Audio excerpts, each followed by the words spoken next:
niyang nahanda na ang mga ahensya ng pamahalaan kaugnay ng paggunita sa araw ng Undas. Samantala, upang mas matulungan ang ating mga kabataan sa kanilang pag-aaral, Samantala, muling pinabulaanan ni Senadora Nancy Binay na siya ang namamahala sa pamimigay ng birthday cakes. Samantala, bilang alternatibo sa patuloy na pagbigat ng trapiko.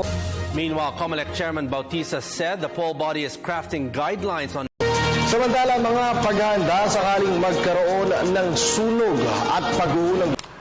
Samantala, mas pinaigting ng Philippine National Police ang kanilang pagbabantay. The Bangka Sentral ng Pilipinas tripled its losses as of October 2012 as high expenses due to PESO intervention.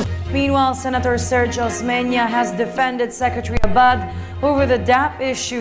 Samantala, naging mabilis ang unang araw ng pagbibilang ng boto ng Kongreso. Nangunguna si incoming President Rodrigo Duterte. Almighty God, our Father, bless this wonderful nation. Protect us from physical and spiritual war, from fear and confusion, from separation and division. Be present to our leaders. Give them wisdom and courage, affection and compassion, as they ponder decisions affecting peace of its people. Make us more deeply aware of our beginnings, remembering not only our rights, but also our duties and responsibilities as a citizen.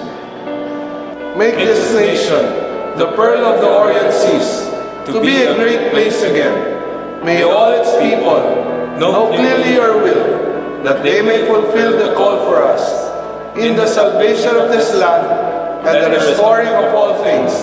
In the name of your Son, Jesus Christ, our Lord and Savior. Amen. kung nasa ng balita, ikaw at ang Liga ng Katotohanan magkasama sa pagbabalitang walang kinikilingan. Walang pinoprotektahan, walang kasinungalingan, serbisyong totoo po lamang. Ako po si Becky Morales. Ako naman Arnold Clavio. Susunod na ang Rescue. Hanggang bukas, sama-sama tayong magiging saksi.